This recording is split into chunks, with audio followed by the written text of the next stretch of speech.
Hey guys, so welcome back to my YouTube channel. I know I haven't posted in a while. I haven't known what fanfic to read, but I finally chose one, and this is called BKDK. So let's get started. Promise. Do you need any help, Kachan? 5-year-old Izuku Midoriya offered his hand to help pull his friend Koski out of the water. They were currently at the park and were chasing each other on the log above the water. Koski, being the clumsy boy he was, slipped off of the log and landed into the water. Immediately, Zuko went to help him out.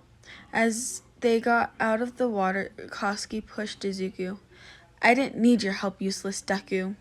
And with that, he stomped off into the distance towards his house. Izuku, not wanting to be alone, ran after Koski. Once he caught up, they were already at Koski's house. Why did you follow me, Deku? Go home. Koski frowned at Deku and then turned to run up his porch, and opening the door, he went inside, slamming it shut, not bothered to check if his friend needed help getting home. Izuku's eyes watered. Sorry, Kachan, he whispered to himself before wiping his face with his sleeves and turned around. He turned, looking around the neighborhood. He saw a familiar big blue-gray house with painted roses on the side. He sighed. He walked up to the house. You're home already, Inko? Izuku's mother was curiously taking off Izuku's sweater and boots and checking for scratches or bruises. I thought you were staying at Koski's house. She got up and threw the sweater into the laundry basket. Kachan went home, Izuku simply said, walking up to his bedroom. Don't go up yet, hun. Dinner's almost done. Inko called up the stairs before Izuku reached his door. Sighing, Izuku walked back down the stairs. I don't want to eat tonight, Mom.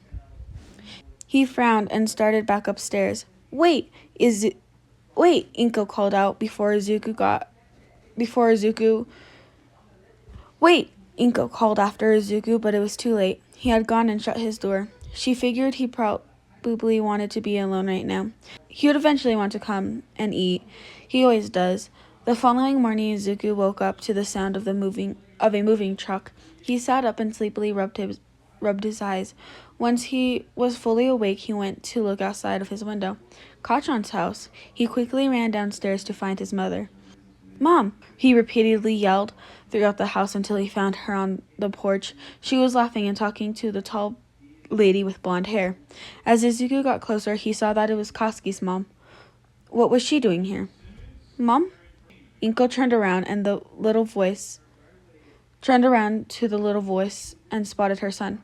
Oh, good morning, Zuko. Did you sleep all right? She smiled and bent down to pick the kid up. Izuku nodded his head. Mom, why is there a moving truck at Kachan's house? He looked up at his mother. Koski's mom answered. Well, me and Koski's father found work somewhere else, so we need to move. Is that okay? She smiled and looked at Izuku. Can I say bye? Izuku looked over to where he saw Kachan sitting on the steps of his home. Sure, go right ahead. And with that, Izuku hopped out of his mother's arms and walked over to Kachan, still in his PJs and slippers. Deku? Kachan stood up, seeing his friend slowly walking up to him. Kachan, you're leaving me? Izuku stopped in front of Koski. It's not my fault. My parents need to leave. Koski looked down. He was honestly sad that he was leaving his real friend he'd ever had. Even though Izuku followed him everywhere and annoyed the mess out of him, he still couldn't imagine being comfortable without Izuku by his side. He soon felt hot tears roll down his face. Quickly wiping them off, he looked up to see Izuku crying himself. Deku, are you crying? He got closer to him and looked under the hand that Deku was using to cover his face. He was crying. Hey, Deku, don't cry, you nerd. We'll meet again one day. Promise. Koski then went up to Izuku and wrapped his arms around him. Surprised, Izuku hugged back. Promise? Izuku asked through light sniffles. Promise, Koski repeated. So that was chapter 1. I'm now going to read chapter 2, and it's Izuku. So this is going to be in Deku's point of view. Years later. Are you all packed, honey? Inko walked into her son's room to see his things in boxes. She looked over to her son, who was taping up the last box. Yep, I'm ready, Mom. Izuku put the last box to the side and walked up to his mother. Oh my gosh, I can't believe my baby's going to college. It's too soon for me. Inko started tearing up. This was the third time this morning. Aw, Mom, don't cry. Izuku smiles and hugs his mother. I'll be home soon, just wait for me. He then felt his ribs getting squished. Mom, you're hurting me. He loosened himself from his mother's grip. Izuku, you could work online. You don't have to leave to an actual college. Inko did not want to see her son go. She was so used to always having him with her ex-husband being out of the picture. Mom, I'm not going to do work from online. Izuku laughed and started picking up the boxes to carry to the car. Inko, right behind him, followed him downstairs. How about you stay home for one more year, or I could homeschool you? She didn't give up, did she? Nope, Mom, I'm good. Izuku simply stated, arriving at the car and putting his boxes down. He soon turned to face his mother. Mom, I'll be home every holiday, okay? He smiled and started back up the stairs to get more boxes. After getting all his boxes into the car, Izuku went outside into the lawn. He took in the sight of the big gray childhood home. He was honestly gonna miss this place. He looked over to Kachan's old home. No one had moved in yet since the family moved out years ago. It's been empty ever since. Izuku sighed. I wonder how Kachan's doing, he whispered to himself before getting into the car. His mom arrived in the car soon after. With that, they pulled out of the driveway and headed to Izuku's dorm. After saying his goodbyes to his mother and getting suffocated once again by his mother, he walked into the dorm house. He went to the office to get his dorm key and headed upstairs to the room number that went to the key. About after 8 minutes of searching for the room, he finally found it. He knocked. There was some shuffling from behind the door, indicating that his roommate was probably already in the room. The door opened, revealing a red and white-haired male, a few inches taller than Izuku.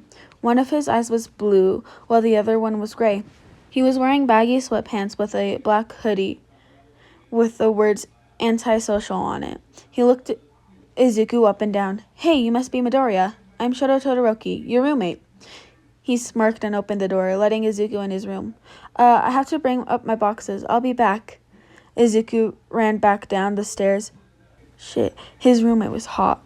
He tried so hard not to look down at his sweatpants. Izuku recently found out that he was gay in class last year. Mostly everyone in his class had turned 18, which meant it was his soulmate learning time. In this universe, once you're 18, you could feel whatever your soulmate does, sometimes mentally, but mostly physically. Izuku hasn't felt anything yet, except for his soulmate getting kicked in the balls, indicating that his soulmate was a guy since it would make the most sense. Also, Izuku confirmed his sexuality when he found himself crushing over a very popular boy in his class. Once he got back downstairs, he grabbed his 6 boxes and headed back to his room. He opened the door, setting the boxes down. He started unpacking. Whoa, someone's a big Toshinori fan? Izuku turned around to see his roommate looking at his posters and looking through all his merch. Yeah, I like his music. Izuku gently grabbed his limited edition Toshinori record CD from Shoto's hand. He hated when people touched his precious limited edition CDs. Anything else was okay except for those. Eventually, Izuku finally finished unpacking, and went to lay down in his new bed. He looked over to Shoto, who was now sleeping with his arms over his head and his legs spread out. Izuku smiled. He looked like a child. His mouth open also. At least he didn't snore. Izuku actually found himself really adorable found him really adorable like this. Eventually, Izuku stopped staring at his hot roommate and fell asleep. This is chapter 3. I think this is going to be the last chapter for the day, because these chapters are really short. So, I think this is going to be the last one for the day. And, this is going to be Koski's POV. So, let's get started. Koski woke up to the song Eye of the Tiger playing very loud, filling his room. It's too loud in the early for this shit. Koski groaned and turned around. Turn that shit down, shitty hair. Grabbing a pillow, Koski threw it across the room at his target, hitting the red head in the back of his head. Kirishima turned around to face his roommate. What the hell, man? What was that for? He rubbed the back of his head where he was hit. I said turn the music down. It's 7 a.m, Koski repeated. Oh, come on, man. You're killing my workout vibes, Kirishima whined, turning down the music a couple of notches. I need a new roommate, Koski mumbled before getting up to get dressed for the day. Out of nowhere, he tripped and fell on his way to his dresser. Shit, he mumbled. This has been happening ever since he could feel his soulmate. It's like every morning they fall out of bed. Clumsy son of a bitch. Hey man, your phone is flashing. Kirishima interrupted his thoughts. Who could be calling this fucking early? Koski groaned in annoyance as he headed back over to his bed, grabbing his phone. Ugh, old hag, of course. He answered the call. Hello, he mumbled. Koski, you're up. I thought your lazy ass would be asleep. Anyways, guess who called? Who? He grumbled. Remember Izuku, the kid who used to live across from us? She asked. Did he remember Izuku? Of course he did. Deku, his childhood friend. It's been a while since he thought about him, though. He's been so caught up in his present life. Yeah, he replied. She then squeals. His mother got in contact with me the other day. He was asking about you. Koski felt his heart leave his chest for a second. Izuku asking about him? He still remembered him? Really? There was a hint of excitement in his voice, but no one could tell for it was covered up by a cough. Yeah, I'm gonna text you his info. Get up and dress. Get up and dressed. 'Cause I know you aren't. Adios. And with that, she hung up. A few seconds later, she got a text with Izuku's info on it. Koski wasted no time texting the number. Hey, is this Izuku? He sent the message and waited. No response. He's probably in the shower or something. Koski got up and started getting dressed. Hey, bro, the redhead crossed the room, walked up to Koski. What do you want? Me and my friend Danky are going to the movies today. Want to come? He watches as Koski pulled his shirt over his head. Hell no, he immediately replied, this causing Kirishima to frown. Come on, man, this could be a chance for us to bond and become best bros. Koski turned to face his annoying redhead roommate. He was then almost blinded by Kirishima's smile with that stupid, toothy grin he hated so much. If I agree, would you shut your freaking mouth and stop smiling like an idiot? Koski smirked. Deal. And with that, he stopped smiling and went back to the side of his room. Once Koski was changed and ready to leave, he grabbed his keys and wallet. You ready, shitty hair? He looked up to see his friend putting on his shoes. Yep. He got up and walked with Koski aside. Are we riding your car or mine? Kirishima looked over to his new friend. Whatever you want, Koski mumbled, checking his phone for any messages. Mine it is, then. Kirishima happily grinned and then headed to his car. They reached an all-red Mercedes-Benz. Kirishima unlocked the car and then got in. Koski put his phone in his pocket and decided to stop checking. He'll just wait. They pull off and head to the movie theaters. After a 15-minute ride, there was some shitty music playing the whole time. They arrive at their destination. As they got their tickets, Koski soon heard a loud squeal. He turned towards the sound to see a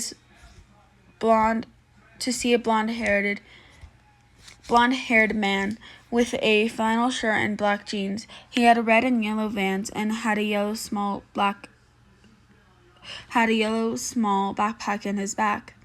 Kirishima, you made it. Ooh, and you brought a friend.